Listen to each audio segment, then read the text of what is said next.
Have you ever found yourself drawn to a soul that felt like an echo of your own, even when the world insisted it was an impossible connection? There are moments in life, aren't there, when a quiet understanding settles over you, a recognition that some threads of destiny are woven in patterns only the heart can truly decipher. In the gentle amber glow of late afternoon, Ilara sat in her favorite armchair, a book of poetry resting, unread, in her lap. The hum of the refrigerator, a constant, almost comforting companion, filled the silence of her modest, well-kept home.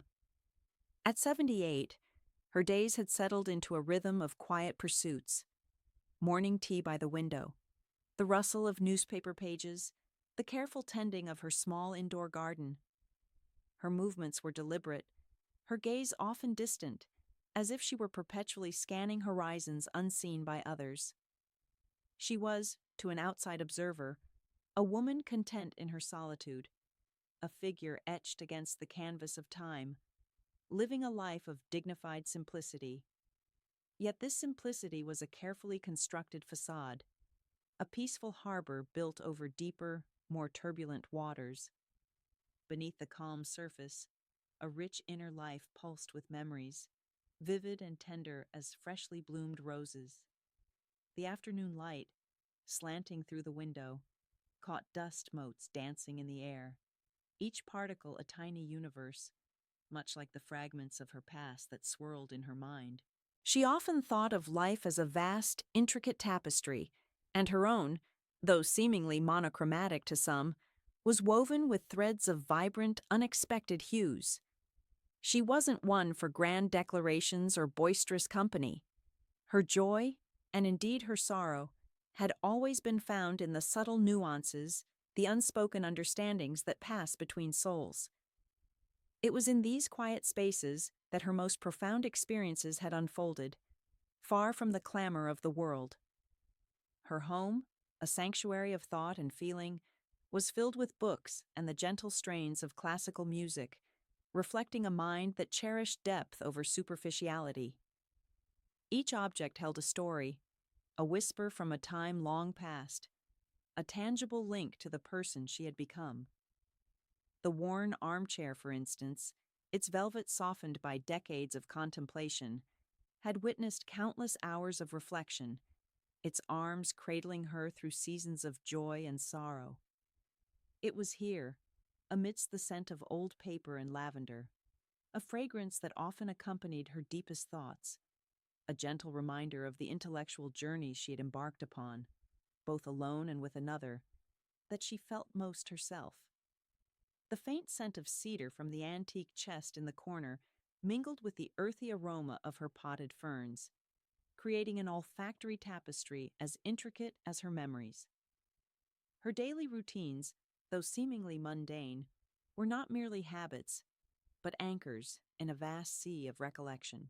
The morning tea ritual, for example, was a sacred time. As the steam curled from her favorite porcelain cup, her thoughts would often drift, not aimlessly, but with a gentle purpose, towards faces and conversations that had long since faded from the world, but not from her heart. She would sit, watching the first light paint the leaves of her fiddle-leaf fig, and allow her mind to wander through the corridors of time. Each sip of tea was a moment of communion, a quiet acknowledgement of the enduring presence of those who had shaped her. She lived alone, yes, but she was never truly solitary. The echoes of a cherished past were her constant companions, a silent chorus that sang of a love that defied easy categorization, a connection that had shaped the very contours of her soul. It was a love that, like a rare, delicate orchid, had bloomed in the most unexpected of places, thriving on intellectual kinship and emotional resonance rather than societal approval. Sometimes, a fleeting image would surface, a particular smile, a shared glance across a crowded room, the warmth of a hand gently brushing hers, and a faint, almost imperceptible smile would touch her lips. These were not moments of sadness, but of profound gratitude, a testament to the enduring power of human connection. She had learned, over the years, that true depth can be found not in grand gestures, but in the subtle shifts of a shared glance, the unspoken understanding between two hearts. She was an intellectual woman, yes, her mind a finely tuned instrument, but her heart was a vast, unexplored landscape, holding secrets and wonders that few had ever glimpsed. She had never sought a conventional life, and in turn, life had offered her a love that was anything but. It had been a love that, for a time, had been her entire world, a sanctuary against the storm of societal expectations and personal insecurities, a quiet rebellion against the ordinary. Today, however, the memories felt particularly insistent, like a persistent whisper just beyond the realm of hearing, demanding more than a fleeting acknowledgement. It was the old leather-bound journal, tucked away in the lacquered box on the small mahogany table beside her, that called to her with an almost magnetic pull. Its presence was a silent invitation, a promise to unlock a past that, though tinged with melancholy, was also imbued with an extraordinary beauty. The journal was not merely a collection of entries, it was a distillation of a profound connection, a love that had blossomed in the quiet corners of her life, unseen by many, yet more profound than any grand declaration. It held the very essence of a shared existence, meticulously preserved within its aging pages. She reached for it, her fingers tracing the worn cover, feeling the familiar texture of the aged leather, a familiar weight settling in her palm. The act itself was a ritual, a conscious decision to revisit a chapter of her life that had defined her in ways she was still, even now, coming to fully comprehend. The world outside might have moved on, indifferent to her personal history, but within these pages, time stood still, preserving the tenderness of a memory, allowing her to step back into moments that felt as real as the present. As the evening shadows lengthened, casting long ethereal fingers across the room and deepening the quietude, she prepared to unlock the first chamber of her memory, a time when her world was irrevocably altered by an unexpected encounter, a connection that would forever echo in the quiet room of her heart. There are loves that bloom in the quiet corners of our lives, unseen by many, yet more profound than any grand declaration. This is one such love. My recollection of our first encounter is not a sudden flash, but a slow, gentle unfolding, much like the pages of a beloved book. It was in the hushed reverence of the university library, a place where the scent of aged paper and quiet ambition mingled in the air. I was then a young woman, perhaps in my late 20s, immersed in the intricate tapestry of medieval history, my world largely confined to dusty tomes and scholarly pursuits.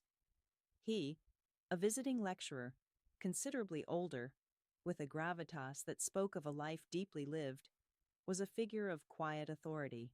Our initial interactions were purely academic, brief exchanges over obscure texts or the nuances of forgotten languages. I remember the precision of his arguments, the subtle way his eyes would crinkle at the corners when he found a particularly insightful passage. It was not a thunderbolt, not a dramatic collision of souls, but a slow, intellectual recognition, like two rare elements finding their perfect, resonant frequency. The true blossoming began not in grand gestures, but in the shared ritual of afternoon tea in the university's dimly lit common room. After lectures, when the corridors emptied, we would often find ourselves lingering, drawn by an invisible thread.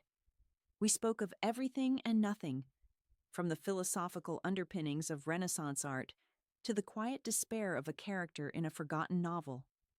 His mind was a labyrinth of fascinating insights, and he listened with an attentiveness that made my own thoughts feel suddenly profound. Have you ever felt that rare connection where another's presence elevates your own thinking, making you sharper, more articulate? That was our dynamic. He saw beyond my quiet demeanor, beyond the glasses perched on my nose, to the fervent intellect beneath. And I, in turn, found in him a sanctuary for my often unconventional ideas. a place where curiosity was not just tolerated but celebrated. The world outside, however, had its own rhythms and expectations. I recall a particular afternoon when Professor Albright, a formidable woman from the literature department, passed our table. Her smile was thin, her gaze lingering a moment too long on the age difference between us, a silent commentary on the impropriety of it all. It was a subtle, almost imperceptible shift in the air, but it was there, a faint chill against the warmth of our burgeoning connection. I felt a familiar tightening in my chest, a whisper of societal judgment that I had long learned to internalize. My own hesitation, a quiet voice of caution, often echoed these external concerns. Was this wise? Was this fair to him or to myself? The questions were not born of doubt in our connection, but from a lifelong conditioning to conform, to avoid the raised eyebrow or the murmured speculation. Yet the pull towards him was undeniable, a gentle but persistent current. Our conversations became longer, stretching into the twilight, the common room emptying around us until only the soft clinking of cups and the murmur of our voices remained. He would often share anecdotes from his travels, painting vivid pictures of ancient cities and forgotten cultures, and I would find myself utterly captivated, my own world expanding with each word. There was a moment, I remember, when he was describing the intricate carvings on a temple in Cambodia, and he paused, his gaze meeting mine across the small table. It was a look of such profound understanding, of shared wonder, that for an instant, the world outside, with its judgments and its expectations, simply ceased to exist. It was in these shared silences, these unspoken acknowledgments, that the true depth of our bond began to reveal itself. We were two souls, adrift in our own intellectual oceans, who had unexpectedly found a shared harbor. The subtle shift in my posture, a slight leaning closer, as our conversations grew more intimate, was not a conscious decision, but an involuntary response to the magnetic pull of his presence. His hand, reaching for the sugar bowl, might brush mine, and a tremor, almost imperceptible, would pass through me. It was a recognition, a quiet affirmation, that this was more than just intellectual camaraderie. It was a nascent love, delicate and tentative, yet brimming with a promise of profound connection. My internal world, usually so ordered and predictable, began to stir with an unfamiliar vibrancy. I found myself anticipating our meetings with an eagerness I hadn't known I possessed. The books I read, the music I listened to, even the way I perceived the world, seemed to filter through the lens of our shared perspectives. It was as if a new dimension had been added to my existence, rich with nuance and possibility. This was not a love born of youthful impulsiveness, but one that had slowly, thoughtfully, taken root in the fertile ground of mutual respect and intellectual kinship. It defied the conventional narratives of romance, choosing instead a path paved with quiet contemplation and shared discovery. And perhaps it was precisely this unconventionality that made it so precious, so uniquely ours.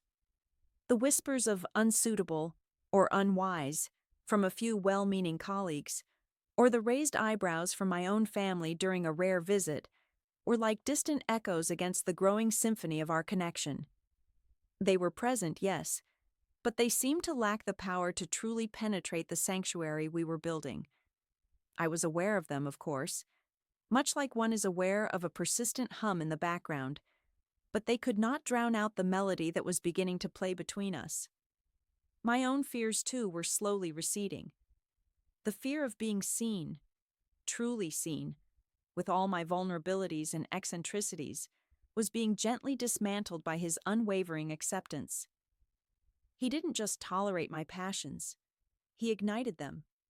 He didn't just listen to my thoughts, he engaged with them, challenged them, and helped them to grow. It was a liberation, a quiet revolution of the heart and mind. I remember one evening, walking home under a canopy of budding spring trees, the air crisp with the promise of new life. I found myself smiling, a genuine, unburdened smile, something that had been a rare visitor to my lips. It wasn't a giddy, youthful joy, but a deep, resonant contentment, a sense of having found a missing piece of myself. This feeling, this burgeoning love, was a revelation. It was a quiet fire that warmed me from within, chasing away the chill of a life that, until then, had been largely solitary, however fulfilling intellectually. It was a love that asked no grand declarations, but thrived on the subtle shifts of shared glances and the unspoken understanding between two hearts. It was a love that simply existed. The hesitant, almost imperceptible touch of hands across a table, a spark of something new, became a silent ritual.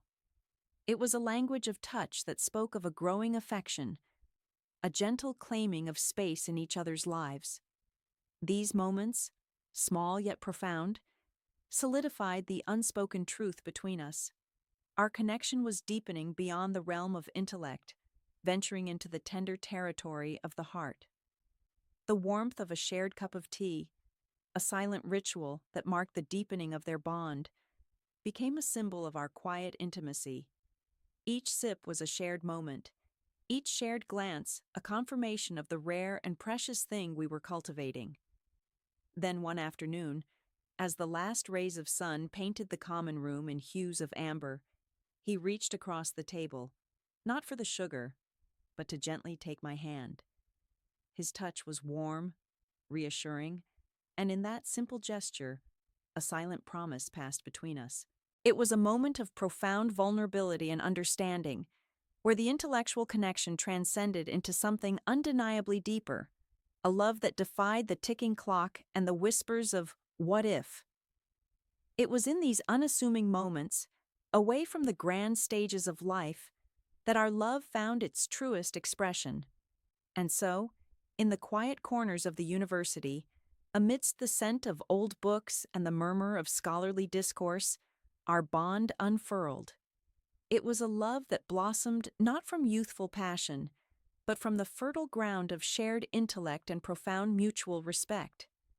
It was a love that dared to challenge the unspoken rules, to find its own rhythm, its own unique cadence.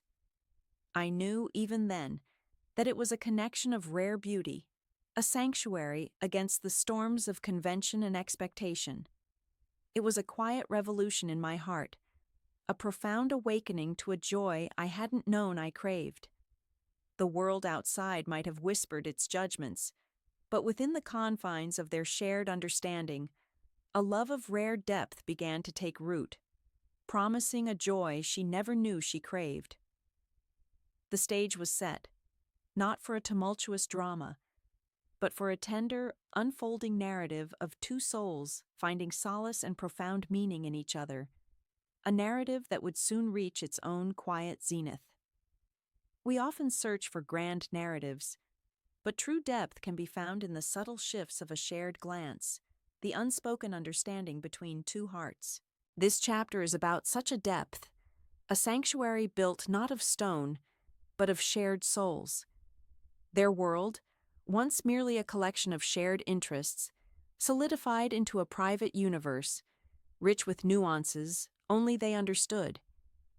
It was a space where the outside world's whispers of disapproval faded into an inconsequential hum, a place where their unconventional love found its truest expression. We would spend hours in his study, a room that always smelled faintly of aged paper, pipe tobacco, and the faint, sweet scent of leather-bound books, a comforting embrace. He would read aloud from ancient texts, his voice a low, resonant murmur that seemed to vibrate through the very floorboards, and I would listen, utterly captivated, feeling each word settle deep within me. These were not mere recitations. They were shared journeys into history, philosophy, and poetry, each passage a new landscape we explored together. We built our shared world on these exchanges, on the quiet understanding that blossomed between us. It wasn't about grand gestures. It was the shared silence between them, more eloquent than any words, a quiet communion that spoke volumes. It was the way our hands fit together, a perfect, comforting puzzle during a moment of shared reflection. It was in the subtle shift in my posture, a slight leaning closer as our conversations grew more intimate, a hesitant, almost imperceptible touch of hands across a table, a spark of something new that promised a deeper connection. Our intimacy wasn't merely physical, it was an intertwining of minds, a dance of ideas, a profound recognition of kindred spirits. He saw me, truly saw me, in a way no one else ever had. And I, in turn, found in him a mirror to my own deepest thoughts, a companion who understood the quiet complexities of my soul, a confidant for every unspoken fear and every nascent dream. We would often visit the botanical gardens, a place of vibrant, fleeting beauty, where the air was thick with the scent of damp earth and blooming petals. There, amidst the riot of color and the delicate fragrance of blossoms, we found a metaphor for our own love, beautiful, profound, yet inherently transient. He would point out a rare orchid, explaining its delicate ecosystem, its precise needs for survival, and I would feel a pang, a subtle tightening in my chest, a premonition of how fragile even the most exquisite beauty could be. It was like watching a perfectly formed snowflake, knowing its intricate beauty was destined to melt away. Our conversations ranged from the profound to the playfully absurd. We debated philosophy, shared childhood anecdotes that unearthed forgotten joys and sorrows, and sometimes simply sat in comfortable silence, the unspoken understanding between us a palpable presence, a warm current flowing between two islands. It wasn't always easy, of course. The world outside, with its rigid expectations, sometimes intruded. A veiled comment from a distant cousin about my unusual friendship would sting, a reminder of the narrow confines of societal acceptance, like a cold draft seeping into a warm room. Yet these external pressures only served to strengthen the walls of our sanctuary. Within its boundaries, we were free to be entirely ourselves, unburdened by judgment. We found joy in the simplest things, the small luminous moments that, looking back, formed the very bedrock of our happiness. A shared cup of strong black tea on a rainy afternoon, the rhythmic tapping of raindrops on the window pane mirroring the quiet beat of our hearts. A walk through falling leaves, their crisp rustle underfoot a gentle symphony. The gentle rhythm of his breath as he slept beside me, a lullaby of profound peace. These moments, seemingly small, were the very fabric of our happiness. They were the threads that wove our lives together, creating a tapestry of such intricate beauty that I sometimes feared to even breathe, lest it unravel. There was a quiet, knowing smile that passed between us, a secret language only we understood, a testament to the intellectual intimacy that bound us. We cultivated a garden of our own, both literally and figuratively. In the literal sense, we transformed a neglected patch behind his cottage into a vibrant haven of roses and herbs, each bloom a testament to our shared effort and patience, a living metaphor for the growth of our affection. Figuratively, we nurtured our relationship with the same care, understanding that love, like a delicate plant, required constant attention, protection from harsh elements, and the gentle touch of unwavering affection. It was a continuous act of tending, of quiet devotion. We understood, without needing to speak of it, that our time together was a precious gift, finite and fragile. This awareness, far from diminishing our joy, imbued every moment with a heightened sense of significance. Each shared glance, each whispered word, each touch became a treasure, carefully stored in the chambers of my heart, like rare jewels in a velvet box. Like a rare, perfectly aged wine, our love deepened with time, becoming richer, more complex, and infinitely more precious. It was a love that defied easy categorization, a quiet revolution against the mundane, a testament to the human heart's capacity for profound connection, even in the face of inevitable loss. I remember one evening, as the last vestiges of twilight painted the sky in hues of lavender and rose, he played a nocturne on his old piano. The melody, melancholic and tender, filled the room, wrapping around us like a soft embrace. I watched his hands, strong yet gentle, moving across the keys, and felt an overwhelming wave of love and gratitude. It was a moment of perfect serenity, a snapshot of pure, unadulterated happiness. Yet even then, a faint tremor in his hand, a new and unsettling observation, caught my eye. A subtle reminder of the fleeting nature of all things beautiful, a quiet whisper of impermanence. The familiar scent of his favorite well-worn book, a volume of Rilke, often filled the air, a comfort and a promise of intellectual companionship. We were two souls, adrift in a vast world, who had found an anchor in each other. Our sanctuary was not impenetrable, but it was profoundly real. It was a place where I could shed all pretense, all the burdens of expectation, and simply be myself, cherished and understood. This profound acceptance was a balm to my often anxious spirit, a quiet assurance that I was exactly where I was meant to be. Our love was a testament to the idea that true connection transcends the superficial, that the deepest bonds are forged in the crucible of shared intellect and emotional resonance. It was a love that whispered rather than shouted, a love that found its strength in quiet moments and profound understanding. And in that sanctuary, against the storm of the world, we flourished, for a time.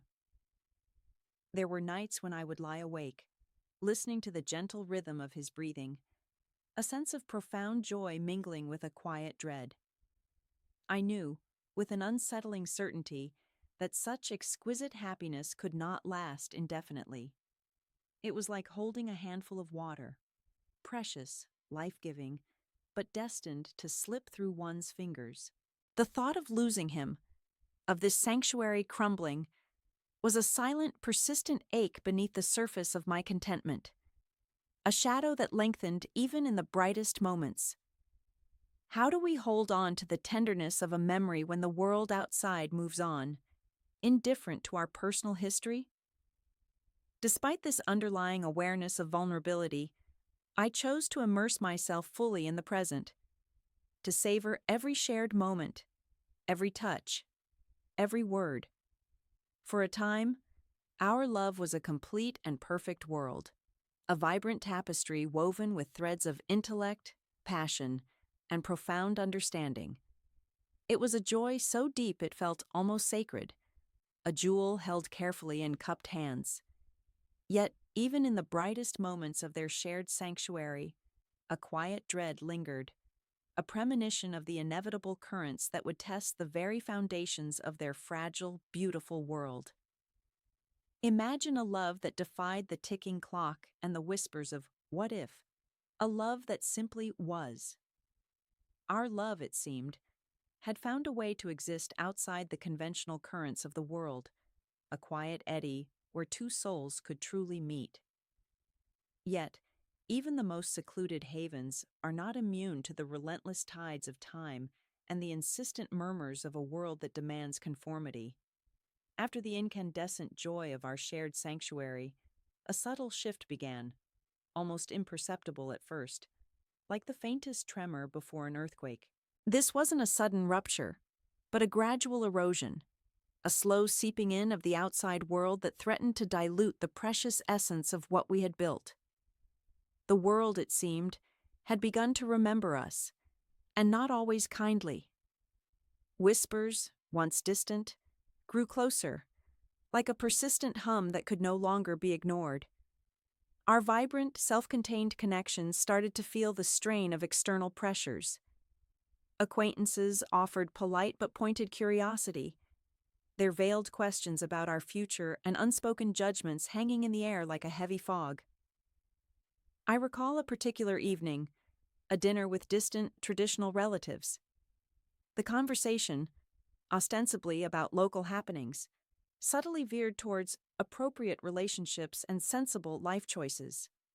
Each carefully chosen word, each knowing glance, was a tiny chisel chipping away at the foundation of our happiness. It was like trying to keep a delicate flame alive in a drafty room. You could shield it, but the cold air still found its way in. Then came my own internal doubts, old anxieties I thought I had long since vanquished. Had I been foolish to believe in such unconventional happiness? Was I truly deserving of this profound connection? Or was it a fleeting illusion destined to collapse under the weight of reality? These questions, once dormant, began to stir, fueled by the societal echoes. This profound joy I knew was now accompanied by a constant low thrum of apprehension. It felt like walking on a beautiful, intricate bridge, knowing that beneath it, the river of convention flowed relentlessly, threatening to undermine its supports. And then, time began its own relentless work. Beyond the societal gaze, there was the inevitable, gentle slowing of life's pace. I noticed the faint tremor in his hand as he poured tea, a new and unsettling observation. He would sometimes pause, mid-sentence, searching for a word that had always been readily available. These were small, almost trivial things, but they accumulated like grains of sand in an hourglass, signaling an inexorable march. We had always spoken of our shared future, but now, unspoken anxieties about that future began to loom larger. A silent conversation, conducted through glances and slight hesitations, about the fragility of life itself. The seasons, too, seemed to mirror this shift. The vibrant greens of summer gave way to the melancholic dance of autumn leaves, falling one by one, each descent a quiet reminder of change. We found ourselves discussing practicalities more often, mundane arrangements heavy with unspoken implications, a doctor's appointment, a new medication, careful consideration of travel plans. These weren't burdens, not exactly, but they were threads weaving a different pattern into the tapestry of our shared life. Our sanctuary, once seemingly impregnable, now felt exposed to the elements, its walls thinning with each passing year. This was a slow, almost tender unraveling, not violent, but deeply poignant. The growing silence between us, once a comfortable space of understanding, now sometimes felt heavy with unspoken worries, with the knowledge that some things were beyond our control. This quietude was no longer just peace. It was a prelude to something inevitable, a soft, melancholic hum of an approaching farewell. The question began to haunt my waking hours. How does one hold on to the tenderness of a memory when the world outside moves on, indifferent to our personal history? Our world, though meticulously built, was a world within a world, and the larger world, with its relentless currents, was beginning to reclaim its territory. The realization was both heartbreaking and inevitable, like watching a perfectly crafted sandcastle slowly being washed away by the incoming tide.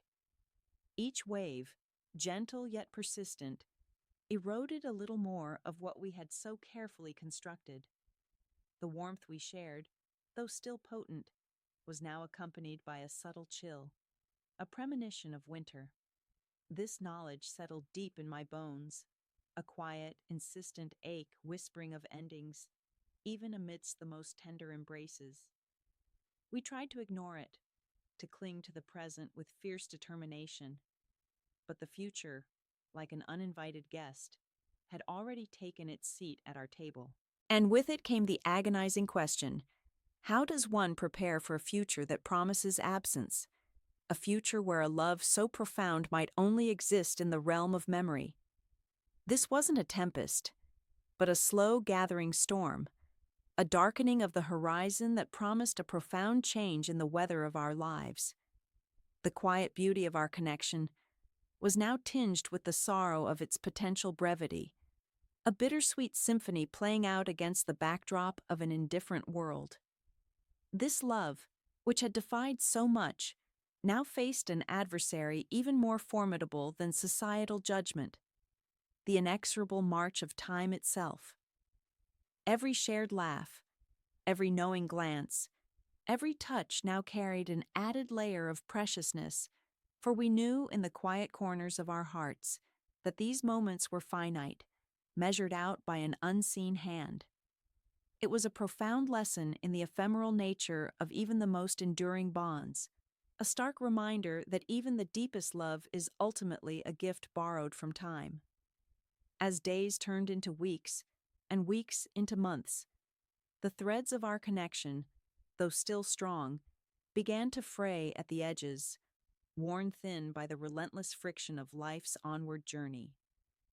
This slow, painful realization was akin to watching a cherished photograph fade under the relentless sun, its vibrant colors slowly softening, its sharp details blurring into a gentle, melancholic haze. We held on to each other with a quiet desperation, knowing, perhaps, that the very act of holding on was also an act of letting go, a preparation for the inevitable separation that loomed on the horizon. The world outside continued its bustling rhythm, oblivious to the quiet drama unfolding within our sanctuary, a stark contrast that only amplified our sense of vulnerability.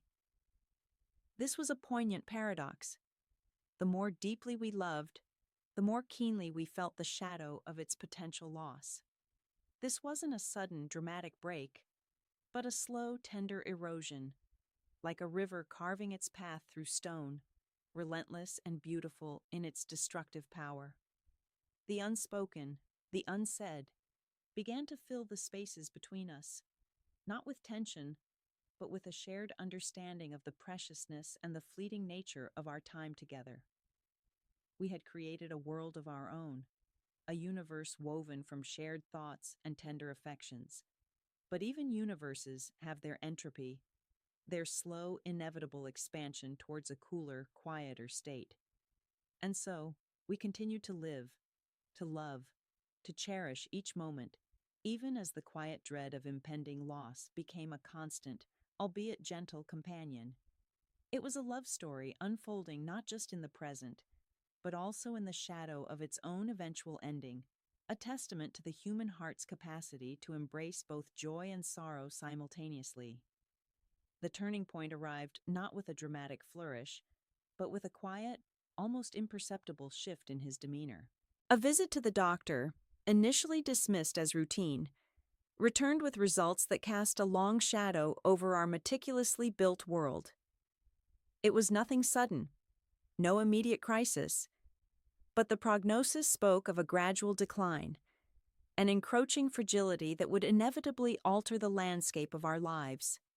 The words were delivered with medical detachment, yet they struck with the force of a physical blow, echoing in the quiet confines of our home. This was the moment when the abstract thread of time became a concrete reality, a future that was no longer a distant possibility, but an undeniable certainty. The sanctuary we had so carefully constructed, the one against which all storms had seemed to break, now felt vulnerable, its protective walls suddenly permeable to the harsh realities of existence. The shared silence between us, then, was not one of comfort, but of profound, aching understanding, a recognition that the clock, which we had so long defied, had finally begun its insistent final count. In the wake of this revelation, our days took on a new bittersweet quality. Every shared moment became infused with a heightened sense of preciousness. Each touch, each conversation, a deliberate act of cherishing. We spoke less of the distant future and more of the present, finding solace in the immediate warmth of our connection. There was no grand rebellion against fate, no desperate search for a miracle. Instead, there was a quiet, dignified acceptance, a profound understanding that even in the face of inevitable loss, the love we shared remained a potent, undeniable force. We found strength in our vulnerability, drawing closer, not in fear, but in a shared commitment to savoring every last drop of our time together. It was a love that had always been unconventional, and now it was learning to be bravely, beautifully finite. As the threads of their connection began to fray, she found herself grappling with the agonizing question: how does one hold on to a love that the world and time itself seemed determined to unravel? The answer, she would soon learn, lay not in holding on, but in the profound act of remembering, of allowing the echoes of that love to resonate within her, even in its absence. How do we hold on to the tenderness of a memory when the world outside moves on, indifferent to our personal history? The world indeed had moved on, indifferent. His absence was not a sudden, violent tear, but a slow, almost imperceptible fraying, like an old tapestry finally giving way to the years. It began with the quiet cessation of his daily calls, then the empty chair across the table, and finally, the profound, echoing silence in rooms once filled with his resonant voice. The immediate aftermath was a landscape of stark, emotional desolation, where every object, every scent, every turn of phrase in a book became a poignant reminder of what was no longer. She found herself navigating a new geography of sorrow, a territory where the familiar landmarks of her life now pointed only to absence. The mornings, once greeted with the quiet anticipation of their shared intellectual pursuits or a simple knowing glance, now stretched into long, empty hours. She would sit, often for an hour or more, a cold cup of tea in her hands, simply existing in the quiet murmur of her own thoughts. It was in these solitary rituals that the true weight of his absence pressed down, a physical ache that settled deep within her chest, a constant dull throb behind her ribs. Have you ever felt that peculiar phantom limb pain, where something vital is gone, yet its sensation lingers, insistent and real? This was her daily experience, a persistent echo of what was, in the hollow space of what now was not. The silence wasn't merely the absence of sound. It was a presence, heavy and suffocating, a constant reminder of the conversations that would never again unfold, the laughter that would never again fill the air. She sought solace not in distraction, but in immersion, a deliberate descent into the archives of their shared past. She would retrieve his worn copy of Middlemarch, its pages soft with age and countless readings, its spine cracked in familiar places. Her fingers would trace the marginalia he'd left, his elegant script a ghost of his presence, each note a whisper from across the veil. Each underlined passage, each query, each exclamation mark, was a conversation unfinished, a thought suspended in time, an invitation to a dialogue that could no longer be. It was a peculiar form of communion, a dialogue with a shadow, yet it offered a strange, almost sacred comfort. One afternoon, while tidying a forgotten drawer, her fingers brushed against an old crinkled letter, its paper thin and yellowed at the edges. It was one of his early letters, penned with a charming formality that later melted into tender intimacy, detailing a shared dream of visiting the ancient libraries of Europe, of wandering through sun-drenched cloisters and dusty archives, hand in hand. Reading it now, the ink faded but the sentiment vivid, brought forth an unexpected sting of tears, hot and sudden, a testament to the lingering grief that could ambush her at any moment, even years later. It was a reminder that even the most carefully constructed emotional walls could be breached by a single, tangible fragment of the past. Her grief was not a tempest, a sudden violent storm that would eventually pass, leaving clear skies. Instead, it was a persistent, soft rain, sometimes strengthening to a downpour that blurred the edges of her world, but always present, a constant atmospheric condition of her existence. She found herself revisiting places they had shared, the small independent bookstore where they often met, the scent of old paper and coffee, a bittersweet comfort, the botanical garden where they'd walked for hours discussing philosophy and poetry, the vibrant blooms now seeming to mock the muted colors of her sorrow. The quiet cafe with its familiar scent of roasted coffee and old books, where their hands had often met across the worn wooden table. These pilgrimages were bittersweet, each step a step deeper into memory. Each familiar corner held an echo of his laughter, a memory of his hand in hers, a phantom warmth that made the present solitude all the more stark, the silence in her own heart all the more deafening. Yet she kept going, drawn by an invisible thread, a deep-seated need to connect, for these places were the last vestiges of their shared world, sanctuaries of remembrance, holding fragments of their love like precious artifacts. She understood that to truly grieve was to revisit, to re-experience, to allow the pain to wash over her, not to drown her, but to cleanse and refine her understanding of what they had shared, to burnish the edges of her memory until they shone with a poignant, enduring light.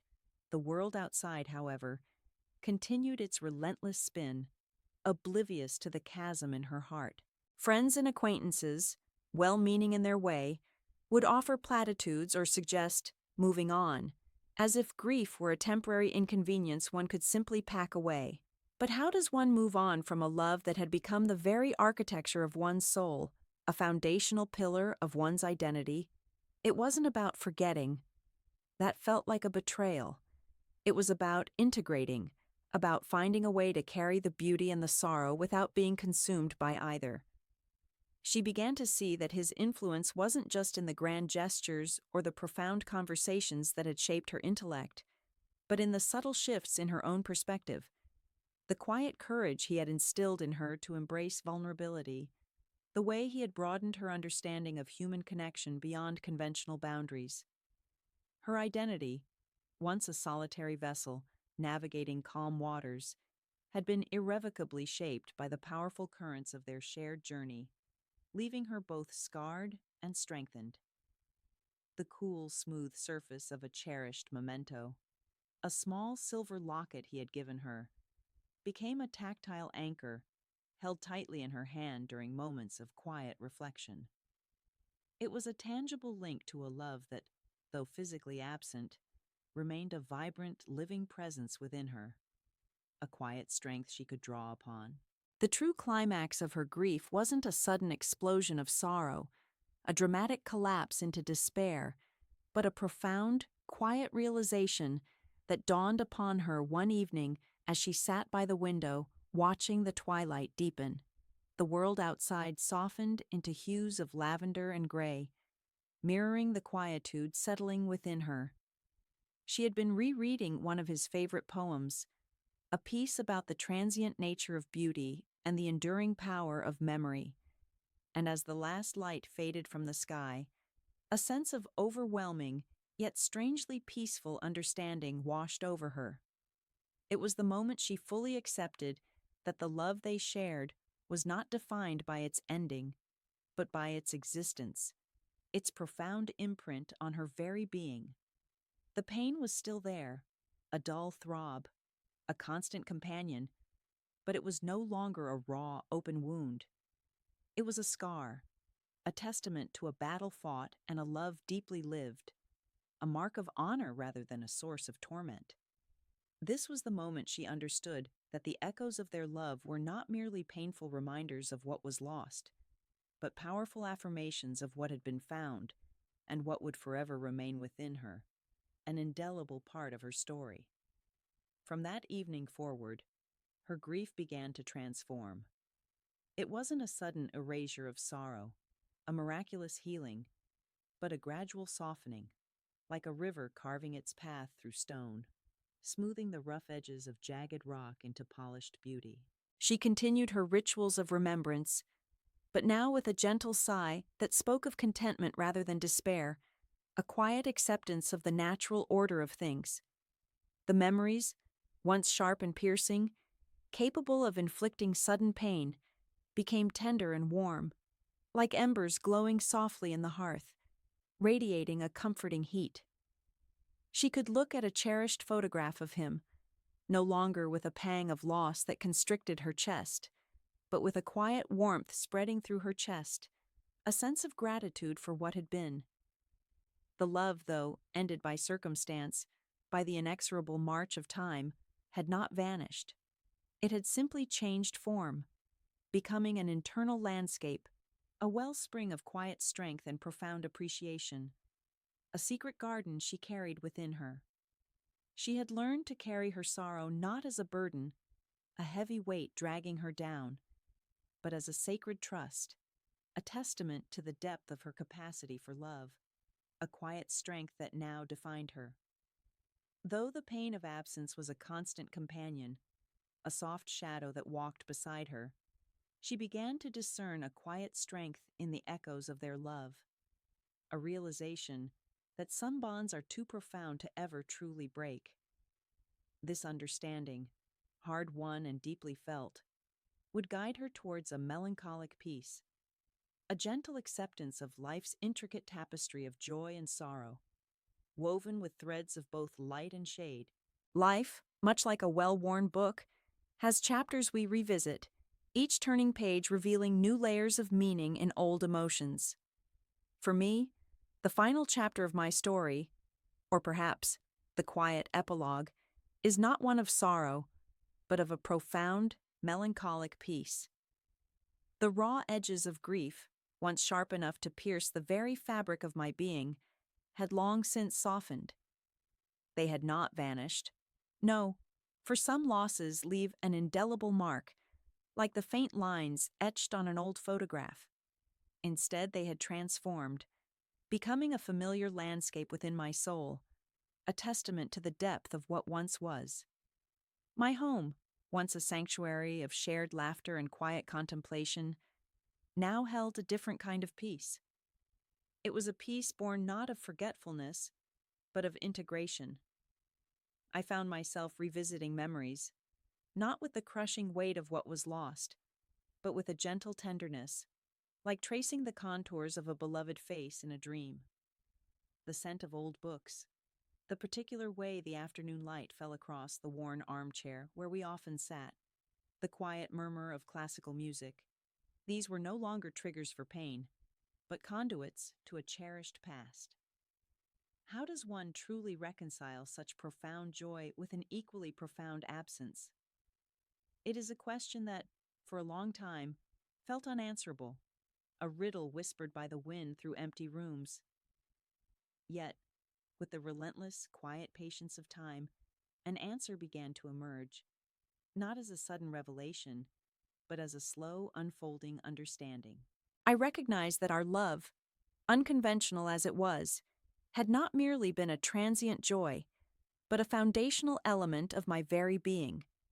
It had reshaped my perspectives, deepened my capacity for empathy, and shown me a form of connection I once believed existed only in the pages of novels. It was a love that had defied the ticking clock and the whispers of "what if," a love that simply was. This understanding brought with it a quiet strength, a sense of resilience that surprised even me. It was not a strength that roared, but one that hummed, steady and true, beneath the surface of my days. I often wondered, if I had to choose, would I trade the pain of loss for never having known such love? The answer, always, was no. For the joy, the understanding, the profound connection outweighed any sorrow. It was a balance, much like the changing seasons, where the beauty of autumn's decay paves the way for winter's quiet reflection. And then, the promise of spring. My days now held a rhythm of their own. Mornings were for quiet reading and contemplation, afternoons for tending to my small garden, where each bloom felt like a small victory against the impermanence of things. Evenings were for music, for revisiting the literary worlds we had explored together, or simply for sitting in the gentle twilight, letting memories drift like motes of dust in a sunbeam. There was no longer a frantic grasping for what was gone, but a serene acceptance of what remained, the echoes, the lessons, the indelible mark on my soul.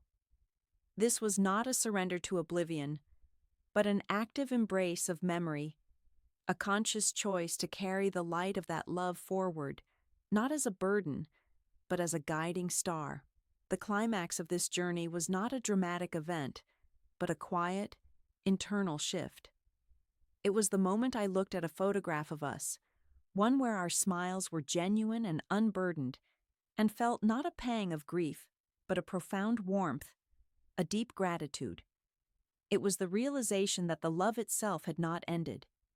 It had simply changed form, transforming from a shared presence into an enduring essence within me.